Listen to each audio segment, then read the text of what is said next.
সম্পূর্ণ মন গড়া একটা সহজ সরল চিকেনের রেসিপি। একটু অন্যরকমভাবে বানিয়ে নেওয়া, তার ফলে স্বাদটা একদম অন্যরকম হয়েছিল, খেতে দুর্দান্ত হয়েছিল। চলুন শিখিয়ে দিই আপনাদেরকেও এই রেসিপিটা। এর জন্য প্রথমে আমি ভেজিটেবল অয়েল নিয়ে নিচ্ছি কড়াইতে।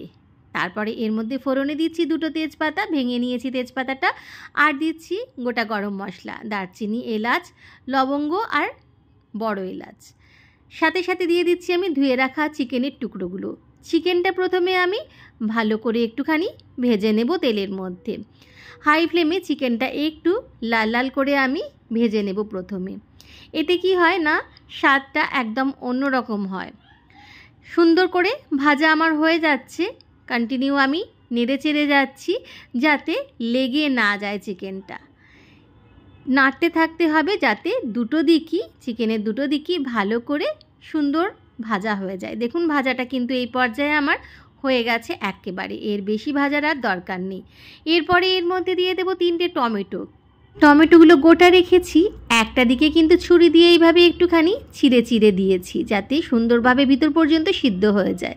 এই যে ছুরি দিয়ে দেখুন আমি একটুখানি চিড়ে দিয়েছি একটা দিক।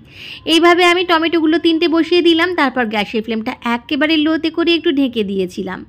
প্রায় 15 মিনিট মতো আমি ঢেকে রেখেছিলাম। ততক্ষণে টমেটোর একটা দিক কিন্তু সুন্দর সেদ্ধ হয়ে গেছে। এবার উল্টে দিচ্ছি অন্য দিকটা, যাতে অন্য দিকটাও সুন্দরভাবে সেদ্ধ হয়ে যায়, টমেটোটাও চিকেনের সাথে সুন্দরভাবে সেদ্ধ হয়ে যাবে। তারপরে একেবারে নরম হয়ে যাবে। আরও একবার ঢেকে দিয়েছিলাম, দেখুন একেবারে টমেটোগুলো নরম হয়ে গেছে। এইবারে খুন্তি দিয়ে একটু ভাঙলেই কিন্তু সুন্দর ভেঙে যাচ্ছে। তবে টমেটোর যে স্কিনটা সেটা চেষ্টা করবেন ফেলে দিতে, যতটা খুন্তি দিয়ে সম্ভব হয় এইভাবে ফেলে দিতে চেষ্টা করবেন, কেননা সেগুলো কিন্তু একবারে গলবে না। টমেটোর স্কিনটা আমি যতটা সম্ভব ফেলে দিচ্ছি। এরপরে এর মধ্যে দিয়ে দেব আদা রসুনের পেস্ট। এখানে 2 চামচ ভর্তি আদা রসুনের পেস্ট রয়েছে, সাথে একটুখানি জলও মিশিয়েছি মিক্সিং জারে লেগে থাকা মশলার সাথে।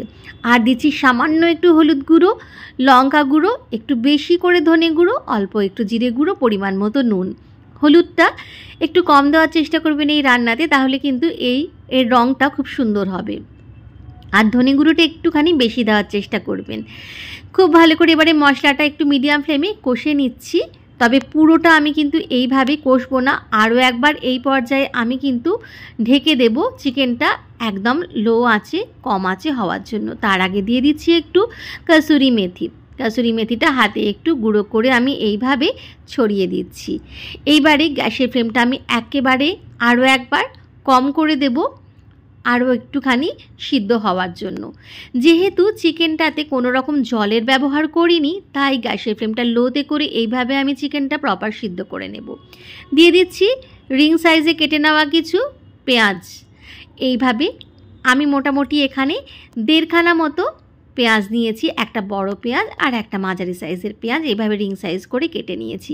পেঁয়াজটাও একটু নেড়ে চেড়ে নিলাম। এবার গ্যাসের ফ্লেমটা লোতে করে ঢাকা দিয়ে দিচ্ছি একেবারে সিদ্ধ হওয়ার জন্য। চিকেনটা পুরোপুরি সিদ্ধ হয়ে যাবে, পেঁয়াজটাও একেবারে নরম হয়ে যাবে, মানে পেঁয়াজের কাঁচা গন্ধও চলে যাবে, আদা রসুনের কাঁচা গন্ধও চলে যাবে যদি আরও 10-15 মিনিট এইভাবে ঢেকে রাখেন। দেখুন ঢাকাটা খুলে নিয়েছি। 15 মিনিট পর একেবারে সব কিছু সেদ্ধ হয়ে গেছে, আর একটু কাঁচা গন্ধ বেরোচ্ছে না, সুন্দর তেল ছেড়ে বেরিয়ে এসছে।